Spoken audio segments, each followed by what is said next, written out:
L'Église est la relation active des enfants de Dieu les uns à l'égard des autres. C'est une relation qui fonctionne activement. Un corps humain peut avoir la vie sans être capable pour autant d'en exercer les fonctions actives. Tout vivant qu'il est sur son lit d'infirmité, il est inutile. Pour toute l'exigence de la vie pratique, c'est comme s'il était mort.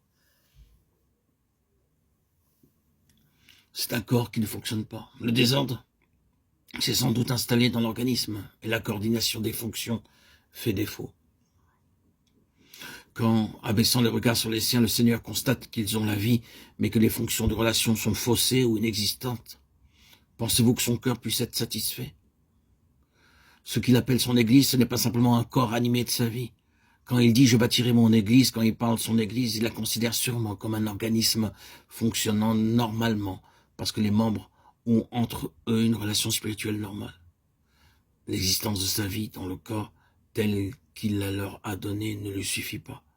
Aux yeux de Dieu, pour que l'Église réponde à son but, il lui faut cette unité, en relation, en fonction et en action.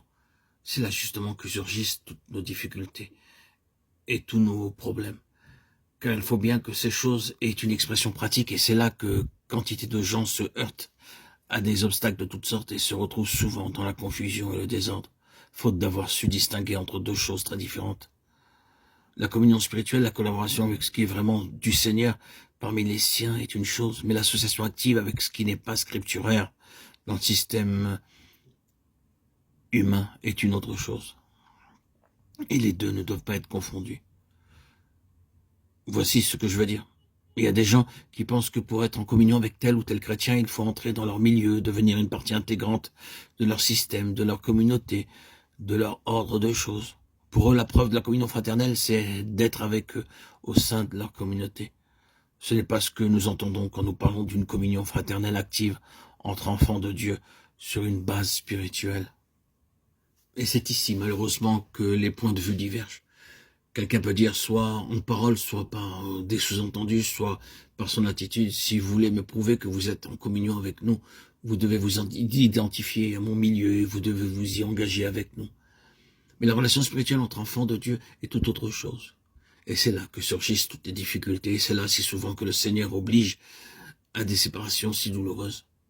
En effet, les deux difficultés essentielles sont les suivantes. Pour obtenir une expression vraiment vivante de l'Église, pour assurer un fonctionnement normal et des rapports normaux, le Seigneur est parfois trop souvent obligé de recourir à la manière forte pour libérer ceux de ses enfants qui veulent marcher. Il doit rompre l'emprise que ce système humain a exercée sur eux. Il y est obligé. C'est malheureux, c'est triste, mais si vous prenez un exemple concret, vous verrez que c'est habituellement ainsi que les choses se passent. Le milieu s'impose et finit par prendre un caractère à lui qui est distinct de cette nature céleste, spirituelle et universelle qui est celle de l'Église. C'est quelque chose de sectaire et qui étant cela est schismatique et divise le peuple de Dieu.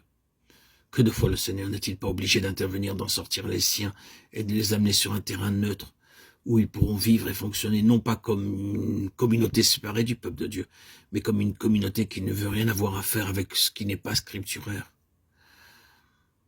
La seconde difficulté consiste pour ces chrétiens-là à maintenir une position purement spirituelle et à ne pas devenir une autre secte. C'est une difficulté très pratique, mais elle n'est pas insurmontable. Elle exige beaucoup de vigilance et ceux qui y sont exposés doivent être continuellement sur leur garde.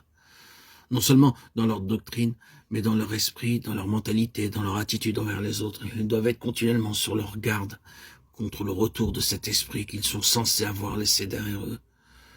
Ce sont là des difficultés très réelles et très pratiques, mais qui, de par le Seigneur, ne sont pas insurmontables.